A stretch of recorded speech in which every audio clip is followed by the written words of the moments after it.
자, 보겠습니다. 그거 32번 문제 한번 풀어볼까요? 319쪽이요. 319쪽에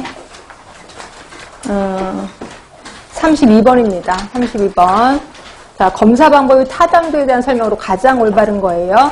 특이도가 낮으면 양성 예측도가 감소한다. 어때요? 특이도가 낮으면 양성 예측도 감소할까요? 증가할까요? 응? 모르겠어요? 변함이 없어요? 근데 특이도가 낮으면은 어떤 거예요?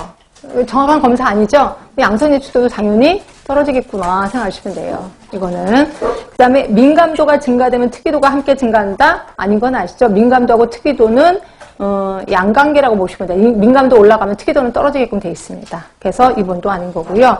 자, 이거예요. 진단 기준이 경계값을 올리면 아까는 내리면이었었어. 그렇지? 근데 올리면 어떻게 돼요? 그러면 민감도는 감소돼요. 민감도는 감소됩니다.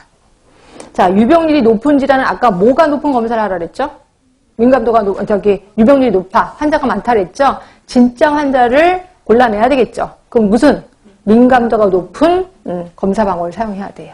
근데 유병률이 낮으면 진짜 건강한 사람을 골라내야 돼. 그래서 이때는 특이도가 높은 검사를 사용해야 된다. 이건 아까 외우시라고 그랬잖아요. 외운 거. 예, 그겁니다. 그래서 이렇게만 딸랑 나왔는데 서울시에서 좋아하는 게 이런 문제예요. 그러니까 이게 문제 하나 딱 해놓고 푼 게 있는데 그래서 그냥 외울 수 있으면 외우는데 외우기 힘들면 아까대로 그거대로 하는 거고 요거 말고도 제가 아까 말대로 진단 기준이 아니라 유병률을 낮췄을 때 높였을 때 이런 것도 다 얘기를 했고 진단 기준 높였을 때 낮췄을 때도 다 얘기를 한 거고요. 그 다음에 제가 이제 걱정되는 아까 말한 의 음성률, 의 양성률 요것만 좀 안 나왔으면 제일 좋겠다라는 거죠. 그래서 그게 나오면 마구 헷갈릴 겁니다. 그래서 기출문제도 보시면 의 양성률, 의 음성률을 구하라는 건 거의 없어요. 민감도 특이도밖에 없어서. 그래서 그 정도 되지 않을까라고도 생각이 듭니다. 자, 이렇게 있고. 그 다음에 우리 계속해서 넘어갈게요. 우리 337쪽까지 했고 338쪽에서 보시면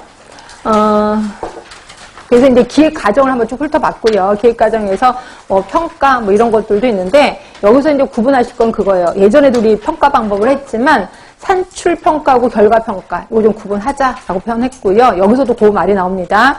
투입에 대한 평가는 다 아실 거고 활동 단계에 대한 평가도 역시 그 시기에 몇 월 달까지 뭐 하기로 했어 그럼 다 했는지 그것도 아주 그렇게 어려운 건 아닐 겁니다.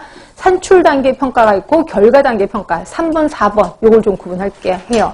그때도 분명히 제가 얘기는 하긴 했는데 자, 직접적인 산출물이 산출 평가야. 결국 내가 어떤 예를 들어서 결핵 유병률을 낮추기 위해서 사람들을 주민들을 모아놓고 교육을 했어. 그거 얼마나 교육을 했는데 교육 횟수요. 이런 것들 교육 또는 상담 횟수 이런 것들은 모두 산출 평가라고 볼 수 있어. 그러니까 직접적인 산출을 얘기하는 거고요. 결과 평가는 그래서 유병률이 어떻게 됐는데 이런 걸 보는 거죠. 또는 만족도가 어떻게 됐는데 이런 것들도 보는 게 결과 평가. 그래서 대부분 산출 평가하고 결과 평가가 좀 헷갈린다라고 표현했었을 거예요. 자, 그리고 이런 과정에서 경제성을 평가하는데요.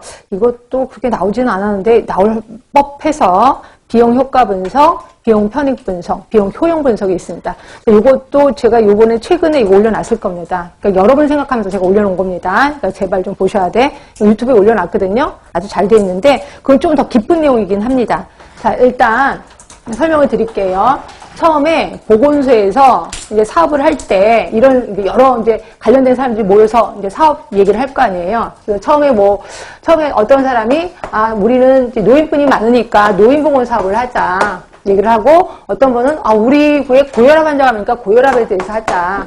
또는 모성에 대해서 하자. 그래서 모성에 대한 사업을 하자라고 여러 대안을 설정을 할 거예요. 그래서 여러 대안을 설정한다는 건 결국 뭐냐면 목표가 여러 개라는 거야. 그렇죠? 이렇게 목표가 여러 개 있을 때 가장 좋은 것을 뽑아낼 때 사용하는 게 뭐냐면 비용 편익 분석이에요. 비용 편익 분석.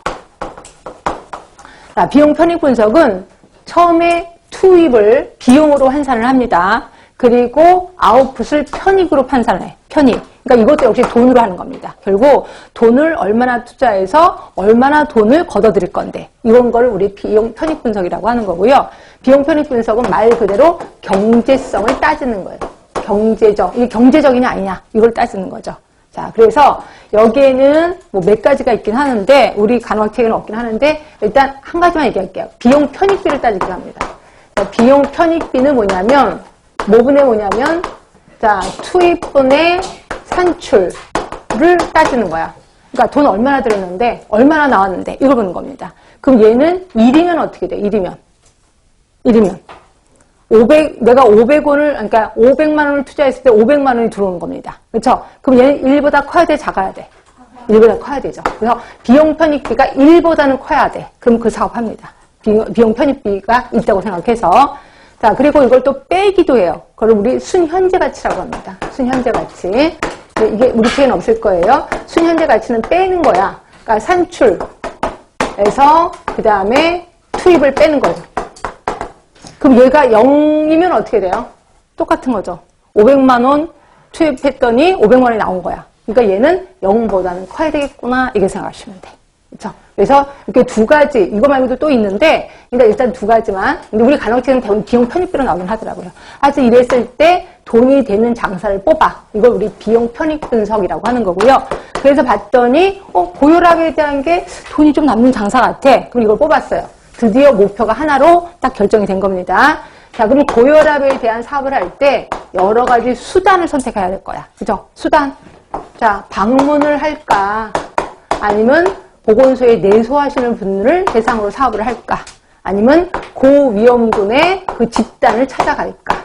이렇게 여러 가지 수단이 있을 거예요. 이 수단 중에 어떤 게 효과가 좋지? 라고 하는 게, 요때 하는 게 비용 효과 분석이에요. 비용 효과 분석. 그리고 우리 책에는 없지만 최소 비용 분석을 하기도 합니다. 최소 비용 분석을 하기도 해요. 둘 중에 하나를 하는 거죠. 자, 비용 효과 분석은 뭐냐면 비용이 다 똑같아. 이게 세 개가 다 비용이 똑같대. 근데 효과가 다른 게 있대. 그럼 효과가 좋은 걸 할까요? 작은 걸 할까요? 효과 좋은 걸 하겠죠. 그래서 비용이 다 똑같다면 효과가 제일 좋은 사업을 선택하는 거야. 이게 비용 효과 분석. 자, 그런데 최소 비용 분석은 효과가 다 똑같대. 효과가 다 똑같아. 그러면 뭐를 선택할까요? 돈이 제일 조금 드는 걸 선택해야 되겠죠. 이게 최소 비용 분석이야. 그러니까 둘 중에 하나를 선택하는 거죠. 그래서 효과가 다 똑같다면 최소 비용 분석, 또는 돈이 다 똑같다면 비용 효과 분석을 하는 거죠. 그래서 하나의 수단을 선택하는 거다. 이렇게 보시면 돼. 이렇게 하는 거고. 그래서 자, 거기 잠깐 책을 보시면 339쪽입니다. 그치. 338쪽부터 줄쳐볼게. 비용 효과 분석. 자, 같은 방법으로 측정한 하나의 효과에 대해 각각의 관련된 비용을 비교해서 어느 사업이 효과 단위당 비용이 덜 드는지 판단하는 거야. 이게 비용 효과 분석. 아까 뭐 할 때 하는 거죠? 목표가 하나로 선택이 됐고 여러 가지 수단 중에서 하나를 선택하는 게 비용 효과 분석이라고 표현했고요. 자, 그래서 효과로 측정하는 건강평가는 평균